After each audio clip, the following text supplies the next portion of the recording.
to the meeting of the Lithuanian Book Club. We are delighted today to have a guest, Jūratė Kazickas, who will be presenting her father's book, The Odyssey of Hope. And I think we'll stick to a very simple format. We'll ask Jūratė to do her presentation, and then if there are any questions, presumably you'll entertain those as well. I'd also like to introduce Stanley Balzekas. He would like to say something at this time. Please, come to the mic.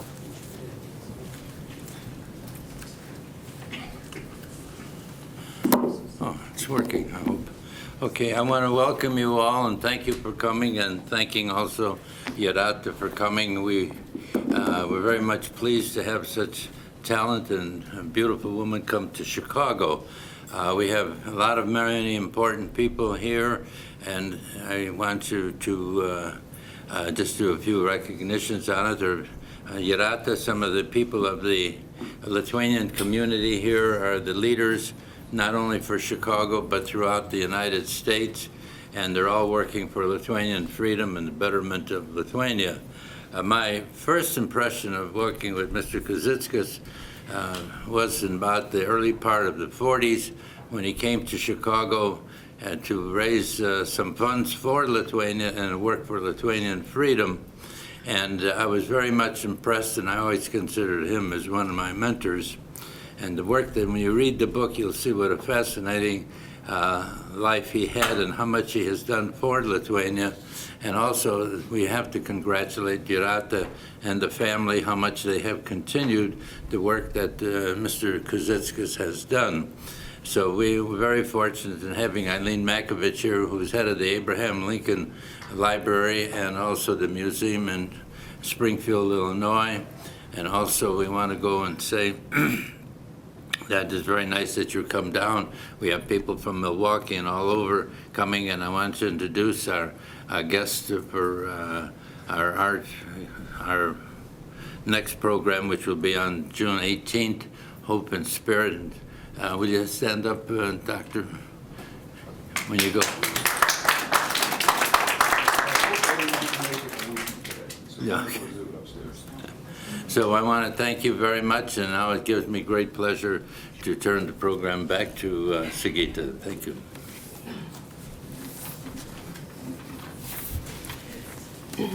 It's very timely that Jūratė is here with us today, especially when we prepare to open the exhibit that Stanley mentioned, the Hope and Spirit exhibit upstairs, as well as the launch of the entire series, which will include book readings, films, and other presentations, most interestingly of people who have survived the Siberian deportations. We really look forward to hearing their testimonies and invite everyone to take a program and continue to follow us through the summer, and by all means, please attend when you can. I feel that Jūratė's family story definitely parallels some of the greatest events in Lithuanian modern history, and it's a very timely segue, especially considering that her father was born himself a deportee not in Sibiras, but in the remote regions of Russia. I don't want it to detract from Jūratė's presentation, but just to say that I'm so delighted that somebody who has had experienced privilege in her own life has made it a focus of her life to attend to people without privileges, and maybe the most vulnerable among us, which would be people displaced by war and political turmoil, refugees, and also, most recently, the Haitian earthquake victims. Jūratė is initiating a program that allows people to teach online children in Haiti to speak English, and this is a germ of an idea, I guess, that you would love to see implemented in a broader sphere. So I'd love to hear about that. I hope yours is the next memoir, Jūratė. You've led a remarkable life, and we certainly look forward to reading about it in your book. But today, let's have you present your father's book.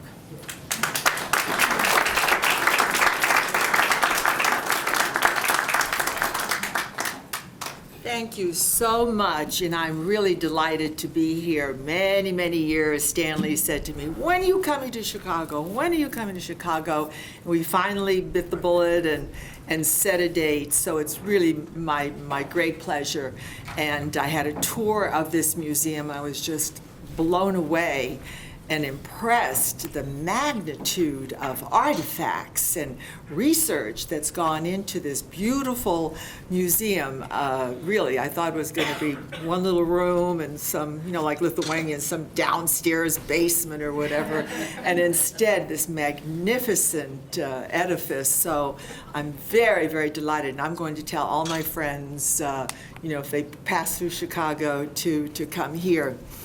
So any excuse to visit, and we're using my dad's book as a way to get me here. How many of you have read the book, actually? Oh, okay. All right. Well, good. Not too many, so that's good. We donated about 20 or so copies to the museum, which you're going to use as a little fundraiser. So, please buy a copy. The money is going straight to the Balzekas Museum, and it's our pleasure. I put it on Amazon about, I guess 5 or 6 years ago when it came out. And amazingly, I've sold about 200 copies. Just last week, I got another order for 6 copies. I don't know who are these people buying it, but I'm delighted because it gets the story out about Lietuva. And that's really what we want. For so many years, I'd say, well, I'm Lithuanian. Where is that? Is that, we weren't even on the map. So, I think it's a very inspirational story about a basic immigrant story, and of course the history of what Lietuva has endured, those terrible dark years.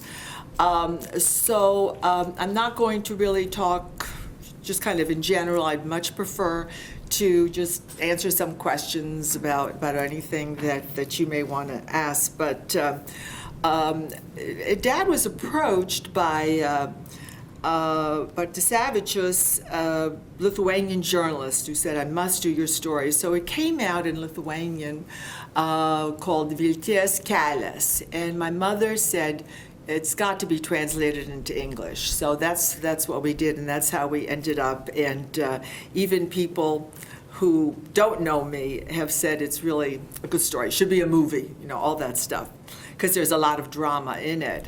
As Stanley Sigita said, my dad wasn't even born in Lithuania. His grandparents were sent out of Lithuania after the 1863 uprising, and the Cossacks booted as many people out as they could to a place now that is present-day Kazakhstan. And the particular place his grandparents settled was called Chornya Padina, which means black hollow, and it kind of had that feeling to it, that this was the end. How could they possibly make a go of it? But as Lithuanians do, the community got together, they started tilling the soil, planting crops, they built a school, they built a church, and they kept that culture alive, much to the jealousy of the neighbors around them who were poor and struggling, and the Lithuanians had the wherewithal to build this community. My father was born in 1918 in Chornya Padina. And of course, what was the dream of every Lithuanian who was living there after independence? To go home. And there was, in fact, repatriation, and his family, his mother and his father, and his sister Victoria, who died last year at the age of 101, returned to Lithuania. And even as a little boy in Chornya Padina, he kept hearing, when the breeze would blow, it would be, oh, that is a sweet breeze from Lithuania. And when they had an apple, not as good as the apples in Lithuania. And, everything, that's where we'd go. And he remembered as a little boy showing up in Lithuania, and, it didn't look that much different from where he had left. But it did, at the very early age, instill in him this incredible tėvynė, you know, the fatherland, the love for your homeland. And, you know, those terrible years in Lithuania when the Soviets came, my father was very active in the anti-communist underground, also against the Nazis, of course, trying to play one off the other, and finally it looked as if he would get that knock on the door and be shipped off to Siberia because of his activities.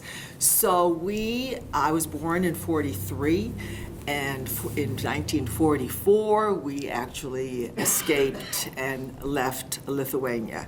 A very, very harrowing time. I remember hearing all those stories.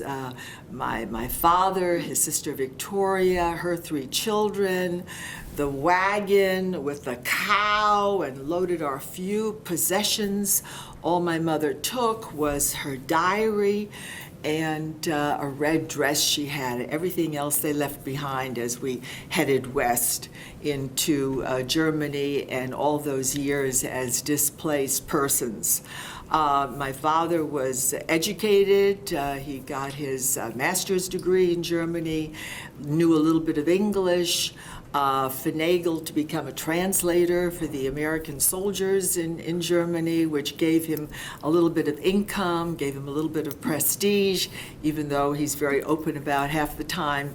One of the people he was translating was a Texan with a colonel, a Texas colonel with a southern accent, and my dad had no idea what he was saying, but you know, he'd say things and translate and say, I don't know what he's saying, but I think we should all applaud now. And you know, the colonel's going, hey, good job, you know, because he figured he was saying good things and what have you.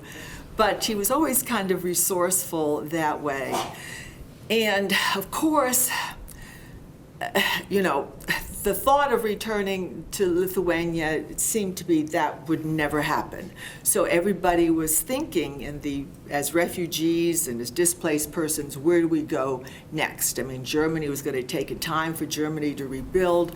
So Dad said America. Some people went to Australia, some people went to Canada, and it was very difficult to get permission to emigrate to Lithuania at that time. And unless you had relatives, we didn't have relatives. Unless you had a job, we didn't have a job, and we weren't Jewish because the American government was giving an exception to the Jewish people, rightly so, because they had suffered enormously. So my father came up with this idea to apply to a university. And that would, you know, in lieu of a job, some kind of stability, because they were allowing students to emigrate that had already in hand an acceptance at a university. And he was talking to one of the Americans there, and my father said, I'm going to apply to the 10 richest universities in America, because they've got the money. So Harvard, Yale, Princeton, he took all the top ones. Meanwhile, this American friend of his said, oh, Joe, I think University of Pittsburgh, you know, that might be a little bit more practical and you have a better chance there. What are you aiming at? My father said no. And he did. He got accepted in all those places, certainly the top 3, Harvard, Yale, Princeton, and to get his doctorate in economics. And he decided to go to Yale because they offered him the most money, which was understandable. So not only a scholarship, but a $500 a month stipend, so which would support my mother and me. And my earliest memories as a child is the transatlantic voyage, February, a grim month to be crossing the Atlantic. It was the SSS Ernie Pyle, who is one of the most famous World War II journalists, so it kind of presages my career in journalism. I thought that was a nice little touch. And it was they divided the men and the women. It was all immigrants and refugees on that boat.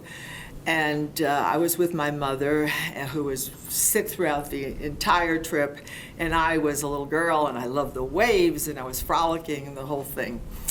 And my father ended up playing poker and bridge and card games with some of the Jewish passengers and won a little bit of money. So, you know, when we landed in New York, he had $10 from his earnings cards. We sailed into New York Harbor on February 18th, 1947, which was my birthday. And the chef made me a cake, and we go in and see the Statue of Liberty. That's why you see it has to be a movie, right? I mean, that, you know, there's this little girl looking up, and the only thing I had with me from my years in Germany was a little rag doll. The only thing I had, it was just made from rags and, you know, clinging to it. And we sailed into New York Harbor, and the captain says, all right, you are in America, throw all your stuff overboard. Throw your suitcases, throw your clothes, get rid of it. I mean, it's old, you don't need it, you're in America, you're gonna get new things, and you know, and everybody did that. And in the crush of people, you know, going over to see the Statue of Liberty, my doll's head was torn off. And so, you know, my mother looked at this doll and she said, Jūratė, you have to throw it overboard. It's, you know, it's old, it's broken now, and we're in America, and you're gonna get lots of dolls.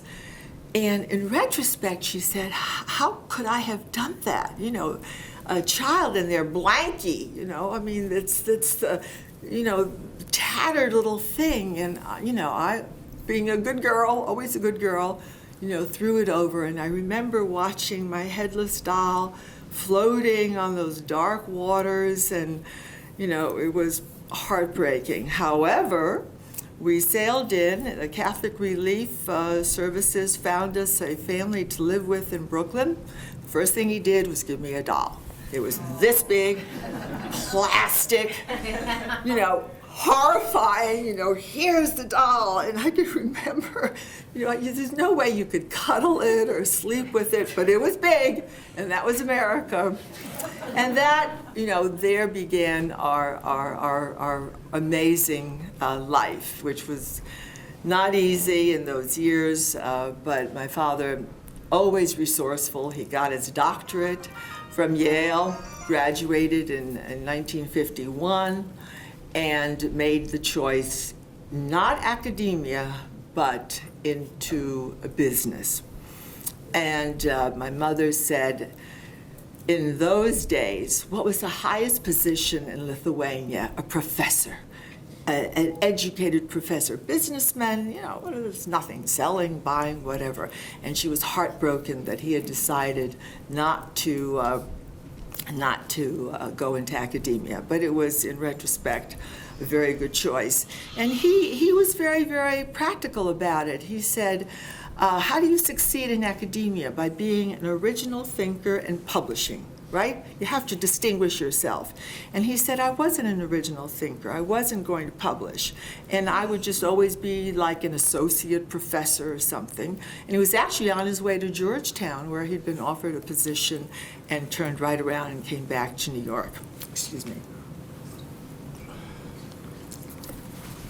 We settled in New Rochelle, and at those very early years, there was a Lithuanian community in Brooklyn, and my father certainly reached out to them. And he and my mother just could think of nothing but returning to Lithuania one day. Well, those were the very darkest years in the 50s, when, I mean, the Soviet Union, the whole thing, I mean, how could anything ever happen for Lithuania?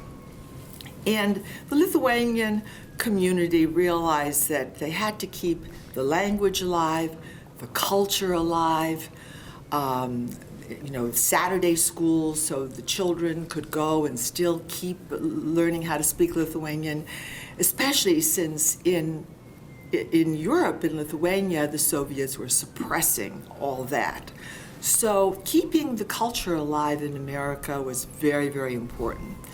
And my parents had a nice home and would invite people to come. And again, I remember everybody gathering and singing those beautiful Lithuanian songs that were always so sad, and then crying and getting drunk and singing more and crying and the whole thing. But, you know, my father throughout all my childhood said, Lithuania will be free one day. And I always said, you know, how? And he said, very simple. What is the most powerful human yearning? To be free. To be free. That's what everybody wants. They do not want to be enslaved. They do not want to be told what to do. Second, he said, this system is so rotten. It is so evil. It will collapse of its own weight. It cannot last. It's godless. It is dehumanizing. A system like this cannot last. Well, you tell that to people in 1962 and 1965 and 1975, you know, great. But that's what he really believed. My first trip to Lithuania was in 1968. I had been a journalist in Vietnam, and I decided I was going to go back to Lithuania in tourist. Took me a while to get a visa. And what I did was I sailed from Yokohama to Vladivostok, and I took the Trans-Siberian Railroad from Vladivostok to Leningrad. 10 days, day and night. You were not allowed to get off. And I sat on that train in November, and it was bleak, rolling mile after mile after mile. And subsequently, with the collapse of the Soviet Union, when the KGB files were opened up, there were 250 pages on me. We're not talking about Joseph Kazickas, me, but they started following me, and I suspected something because, you know, I had a compartment with 3 people, and somehow every stop, there was always an English-speaking person who, you know, she was a teacher, a businessman. Somehow, every 2 days, another English-speaking person would come there. And then when I was finally got to Leningrad, I went to sit at a little restaurant, and they bring me to a table with people sitting there. And the guy offers me a cigarette, and the cigarettes were Jūratė cigarettes. Oh, what a coincidence! Oh, but we're Lithuanian too. What are you doing in Leningrad? So it's just one of these coincidence after coincidence. And of course, finally, when I got to Vilnius, then it was all out. I mean, there were literally a block behind me at all times. And I think any of you who traveled to Lithuania in those days, you knew. I mean, it was so obvious. You know, you sit down, flowers on the table, you move the flowers away, microphone. You go into your hotel room, you look under the bed, microphone. And it was so heartbreaking for me to, you know, they were beaten down, depressed. I mean, I think the whole combination of November, dreary, we know how the weather can be in that time of year, gray, everybody dressed in brown and black, and, you know, and I just thought, oh, you know, this is the saddest time. I stayed 3 days, and I remember when the plane took off, I just felt, such a relief that I was escaping this very, very sad country. On the other hand, because I still spoke, you know, a little Lithuanian, something really just felt like I was home. And just walking the streets, they showed me the house where I was born, where, you know, after I was born, we lived, a little balcony. I always heard the story about my mother, you know, putting me out on the balcony to get all that fresh air. And there was something very, very moving for me. And I didn't come back again until the 70s. But so all those years that there really didn't seem to be any hope, but in my family, my father really, really did believe that one day Lithuania would be free. And of course, in the little section in the book that I would like to talk about, because I think not a lot of people know this, when Gorbachev came into power. And that perestroika, glasnost, my father said, the genie's out of the bottle. You don't give somebody a little bit of freedom, because once they taste that, once they can travel, there's more people can visit, they can read more freely, they're exposed to what's happening in the rest of the world, they will not sit still to be oppressed. And we know that's what happened. The first thing, of course, was the Lithuanian Communist Party breaking from the Central Committee, which was unheard of. And when Brazauskas decided, because, Sąjūdis had started, the independence movement was, growing. Several Lithuanian activists were able to come to New York. My father had receptions for them, tried to arrange press, what have you. And he had also gotten Larry Summers, a former Treasury Secretary and economic advisor to Obama, who my husband and I knew personally, to come to Lithuania for a week to talk about the transition to a free market economy, currency, whatever. I mean, my father was already thinking ahead. Okay, this is going to happen one day. This is going to happen. And we happened, and I was with Larry at the time in January when Gorbachev came to Vilnius to try to dissuade the Communist Party. Was anybody in Lithuania at that time? Well, if you recall, he spent 5 days in Lithuania to try to dissuade the Communist Party. He promised this and he promised that. I'll give you more autonomy. And my father was so worried that the Lithuanians would fall for this. Okay, you'll kind of have your own little independence here and whatever. But Gorbachev saw that this break of the Communist Party was dangerous. And I remember going out in the streets, and Gorbachev is there, talking, and the Lithuanians, go back, you criminal, screaming at him, waving their fists at him, and he was surrounded by this mob and arguing and all this stuff. And, left, and sure enough, March 11th, Lithuania declared independence in 1990. We were back in the States. My father had still very good connections with Landsbergis, talking, the fax machines, faxes going back and forth. And he came to me and he said, something big is going to happen. We have to go back to Lithuania.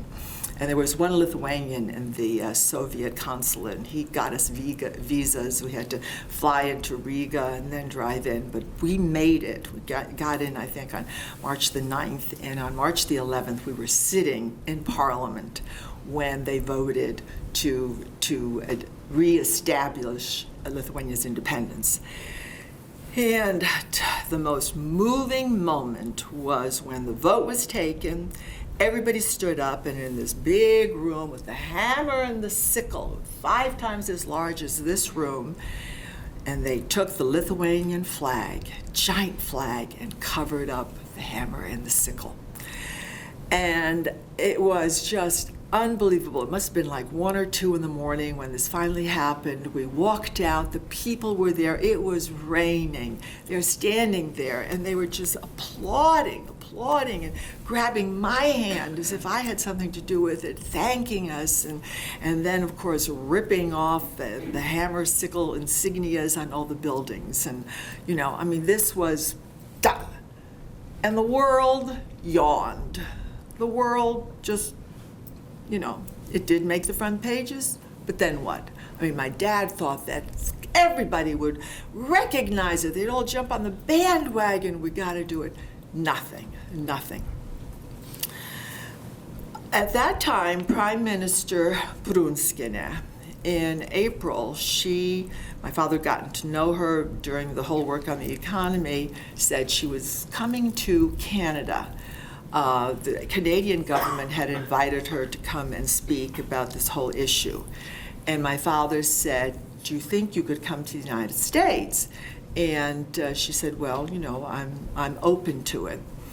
And my father's, the wheels started spinning. Now, he had some, connections, and he knew somebody who knew President Bush, and this is an old contact. My father really believed in networking long before it became fashionable, kept everybody's business card, and always thinking, how can this person help Lithuania? How can this person help Lithuania?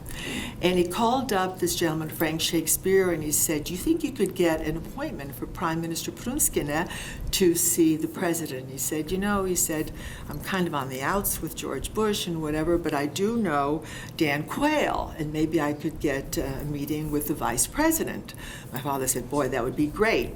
Called up Bill Kristol, a big conservative commentator who was working for Dan Quayle, and got an appointment to see Quayle, except Quayle was going to be out of town that one day. She couldn't change it.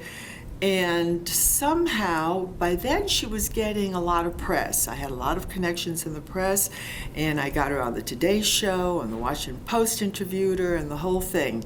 And I hired a public relations firm for this visit, and they prepared briefing books this thick on Jesse Helms and Bob Dole and all this business. Prunskiene threw them all away, and she was, anybody who knows her, she's a force of nature.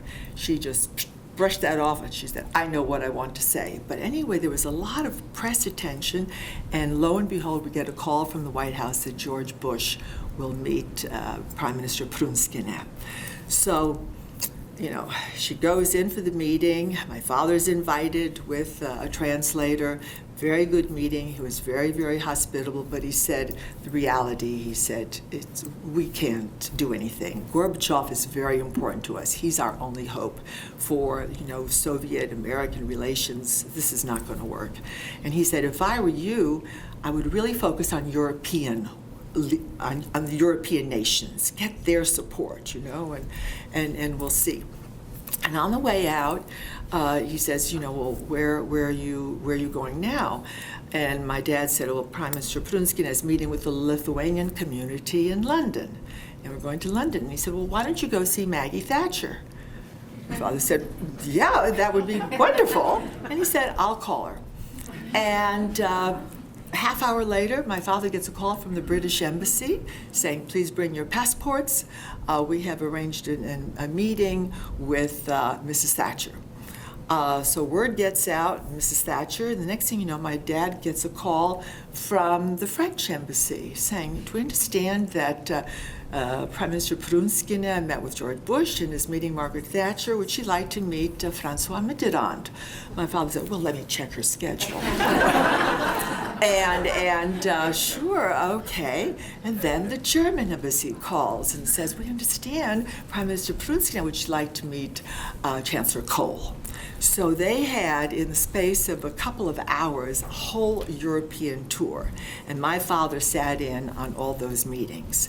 Margaret Thatcher's meeting was scheduled for a half hour.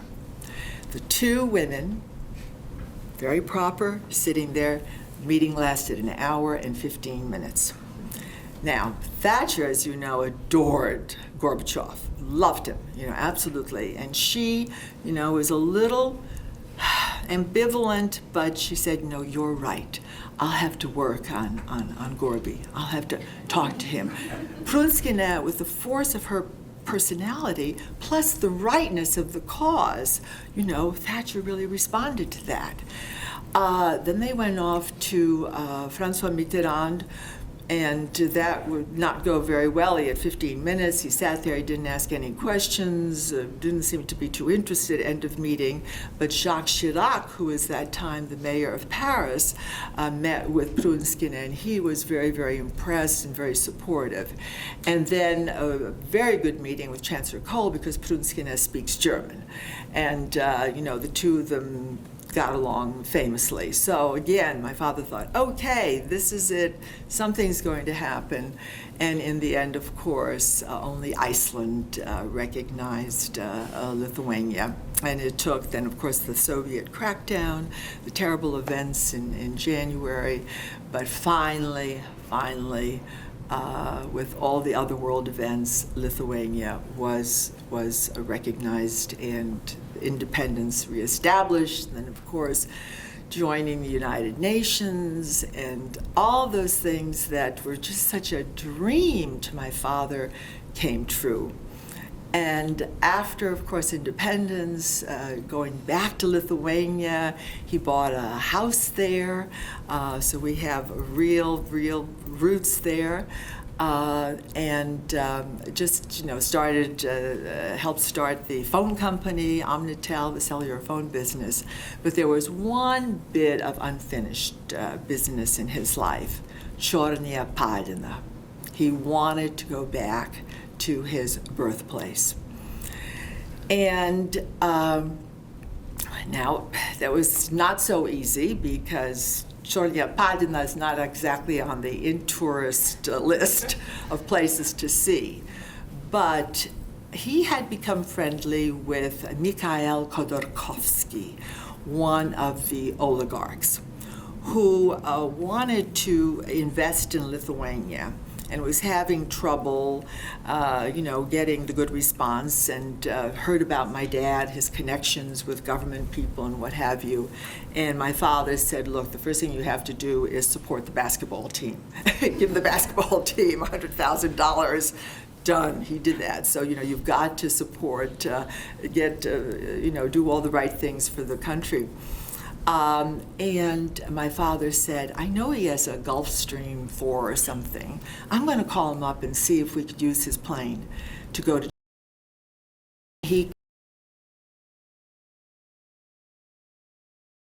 I remember going to the Soviet consulate, which is right around the corner from where I live in New York, to get our visas.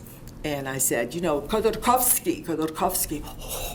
I mean, they were absolutely, we got visas in 24 hours for my brothers and me, whatever. The plane, Khodorkovsky sent his plane to Vilnius. Big, beautiful plane, champagne, caviar, 2 stewardesses on the plane, and flew us to, I'm going to forget the name of the town, draw a blank. It starts with an S. But anyway, the nearest town to Chornia Padina, which again, highly restricted because there's always military installations around. And then we had a 3-hour bus ride to this village, which was exactly as my father remembered it.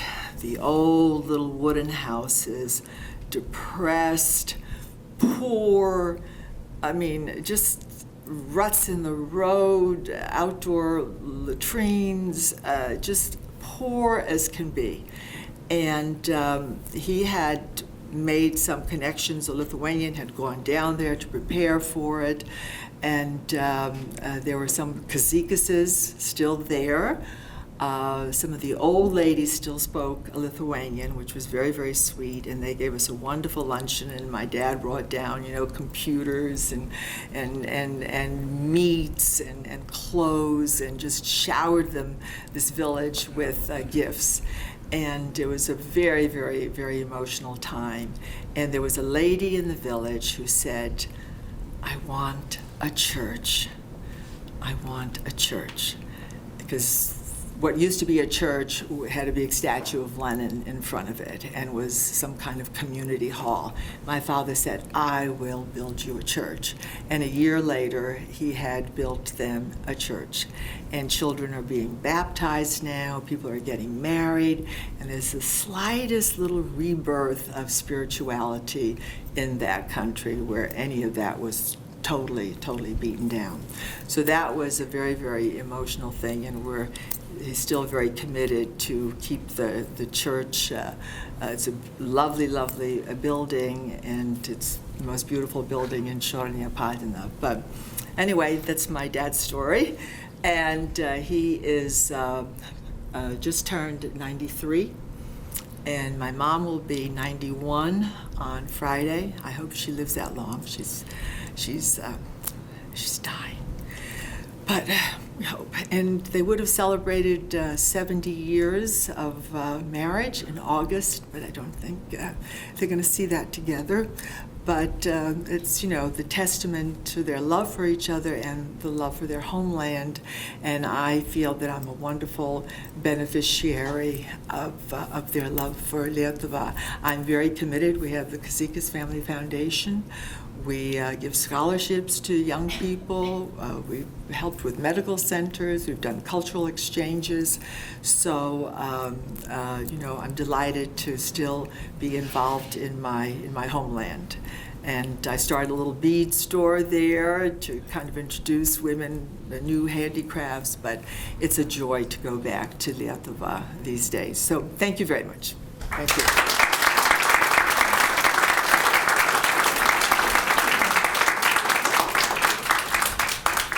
Are there any questions that you would like to ask Jūratė? And Jūratė, we are filming. If you could just restate the question. I don't know if the mic will pick up the sound in the rest of the room. Yeah. Yes,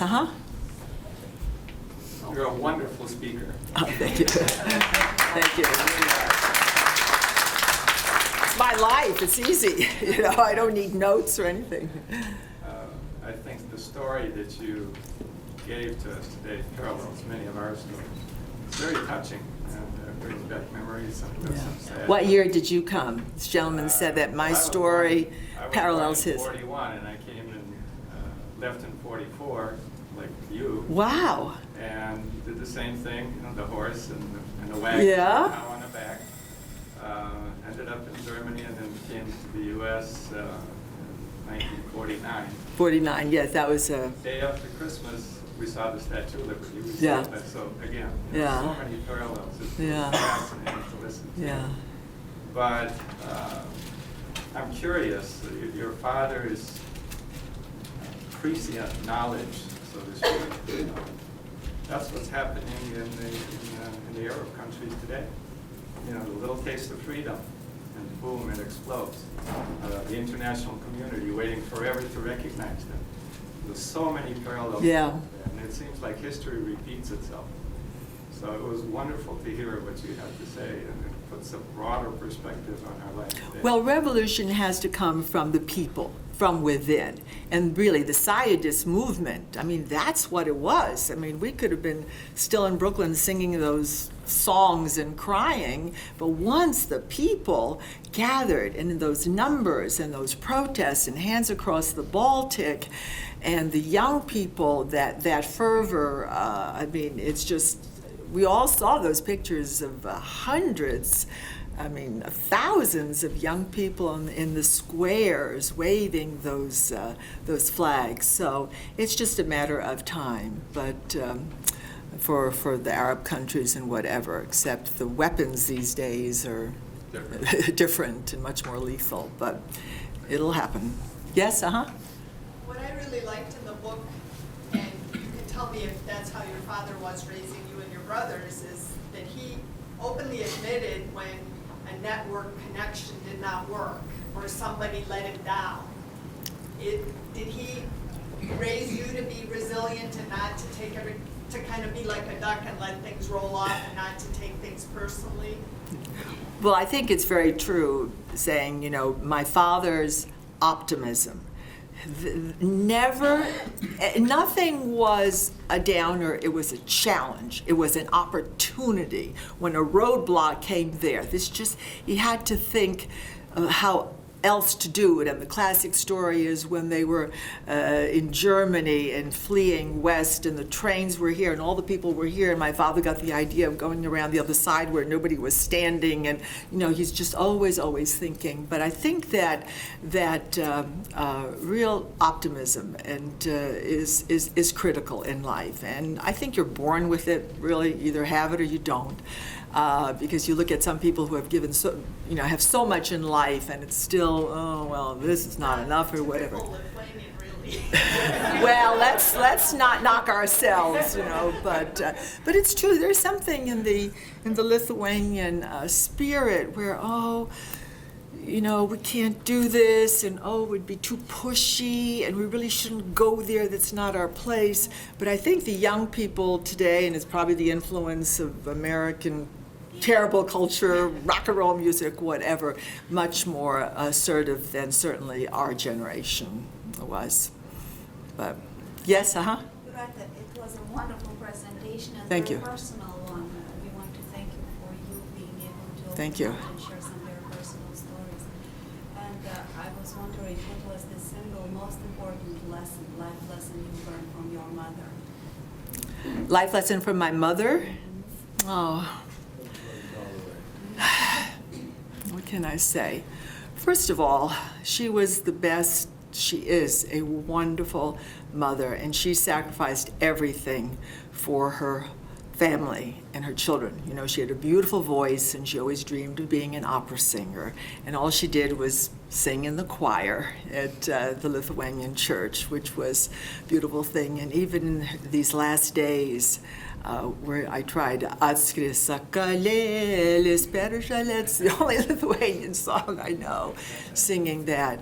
But everything was for her family, and she was very, very selfless. And I think in these days, we career women, where, career is exciting and important, and the demands of the family, it's not so easy.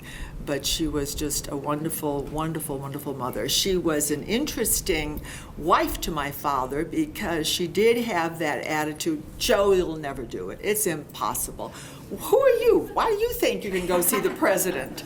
And he said, I have achieved in life in spite of you, in spite of you. But the marriage really worked, because if she'd been, oh, sweetie, it's going to be great, he would have gotten a little lazy. But his whole attitude was, I'm going to show her. I'm going to show her. And when he did something, like he got the job, he got the house, he made his first big money, and she was always like, okay. All right, I'm impressed. What next? So you don't live together for 70 years without somehow making those accommodations. But yes, Hi, I'm really excited to read this book. I came across a book of yours years ago about, I believe, women feminists across the United States. Oh, I'm so yeah. excited to see a Lithuanian name authored by, edited by. But I have a question. I've recently read A Russian Diary by Anna Politkovskaya, who was murdered in 2006 Yes. for speaking the truth about Russia. And I was just appalled. As grateful as I am for the freedoms that the Baltic states are enjoying, I was appalled at the situation in Russia and the lack of free speech and everything that's happening under Putin. And I just wanted to know, what's your opinion, what effect this will have on Lithuania and the Baltics in the next decade or so? Well, I agree with you. I mean, I'm very active in the committee to protect journalists, and also the International Women's Media Foundation, which honored Anna for this, the brutality there. And look at Khodorkovsky. He was no saint, but every chance he tries to get out of prison, they just hit him again. Let's put it this way: Lithuanians still do not like Russians. And they don't trust them. They don't trust them, and this better relations with the Soviets, with the Russians, they just are very, very uncomfortable. And I think that's underlying in the country. Okay, and as you know, there's still the tension. There's so much Russian spoken in Vilnius, all the shopkeepers and everything like that, they're encroaching on us. So, but I think that the world really will not let anything major take over Klaipėda or Kaliningrad or something.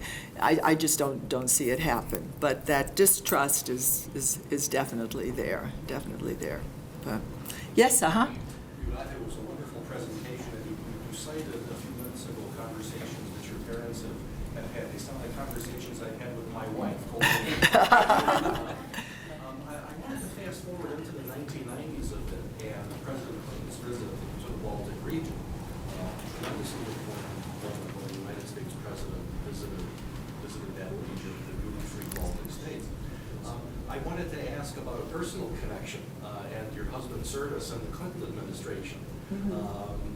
Did that link, his link with you and with the president, have any bearing on his attitude toward the Baltics and ultimately on his visit there? Which president? Or President Clinton. President Clinton. Well, Berger was Latvian. So when Clinton went to the Baltics, he went to Riga. He didn't go to Vilnius. But, by then, no, I didn't, it was kind of well on its way. So I can't say that we had any, political influence. But, I remember when I first met George Stephenson, he was the only one who said, you must be Lithuanian, because would say, oh, you're Greek. Only a Greek person would know, you've got to be Lithuanian. So we laugh about that. But, every now and then Lithuanians do pop up in important places, and I'm always so proud to read about them in, magazines like your magazine, Lithuanian Heritage, and, where they are. So we have to just be talking about our wonderful, we brought down the Soviet Union. Hello, you can't be more proud of anything than that. Our tiny country was so instrumental in bringing freedom to so many people. Yes, one more, and I think we should probably, Sigita, yeah. Jūratė. Yes, Since you like this place and are impressed, I don't want you to miss. Did you know that we have a baby stelmužis here, the oak? Oh, Lithuania? really? And, Sigita, is it on this end? It's actually on that On tree that- right there is It the looks how descendant big. of the They Stelmužis planted a ąžuolas, the little- scion. this- Wow, how many years ago? 15, I think. Yeah, about 15. And I don't know if other people know that. Oh, We're gonna have wow. a rededication with a plaque for that tree. Yeah, I'll say, Unfortunately, people should- Commonwealth Edison comes around and threatens to cut out significant branches. Yeah. Jūratė, I didn't want you to leave without reading something from this book. It's Okay. so beautifully written, and I think your editing, I don't know how much you had to edit. I Well, was it's all my trying- daddy's words. Well,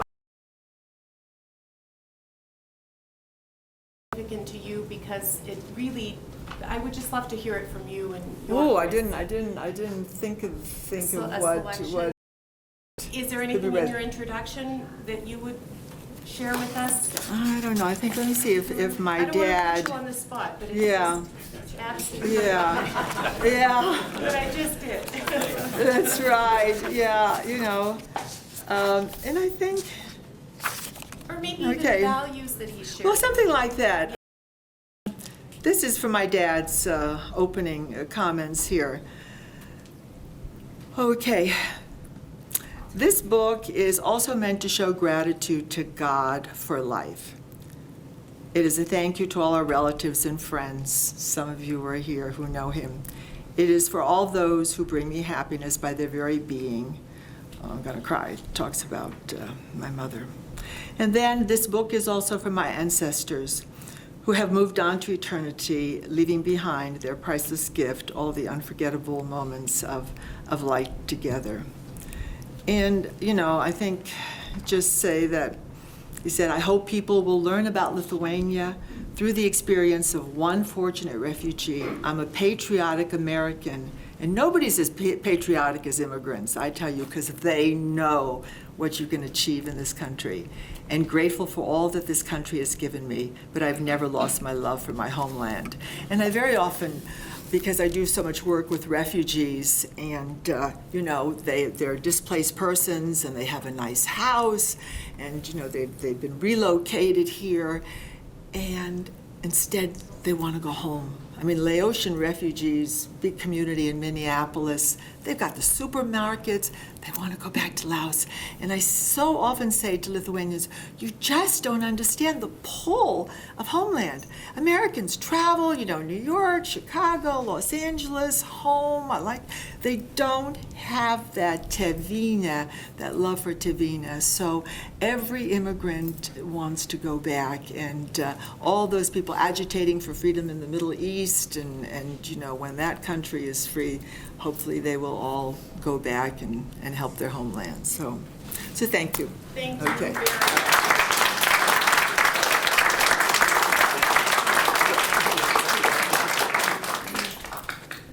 Thank you. And again, as Jūratė mentioned, we have the books downstairs, and we're very grateful for your donation to the museum. Please take a minute to tour the museum if you like, and by all means return next week for the opening. It will be on Saturday at 2 p.m. We would love to see you then, and thank you very much for coming today.